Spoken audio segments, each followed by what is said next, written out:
হাসরের ময়দানে নবী বলবে, উম্মত তুমি জানো এশার নামাজের পরে দাঁড়াইছি ফজরের আজান পর্যন্ত এক দাঁড়ানোতে চোখের পানি ফেলে উম্মতের জন্য দোয়া করছিলাম। আল্লাহ রসুলের স্ত্রী আম্মা জান আয়েশা বলছেন, নবী এই পরিমাণ কাঁদছে, এতটা লম্বা দাঁড়ায় ছিল উম্মতের জন্য, হাত্তা তাওয়াররামাত কাদামাহু, দুইটা পাও ফুলে ফুলে গেছে।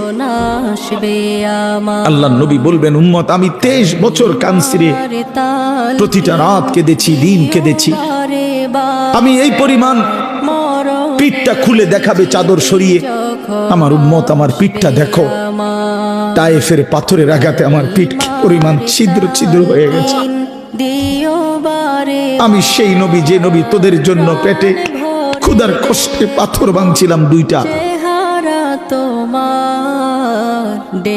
আমি উহুদের ময়দানে দান দান শহীদ করে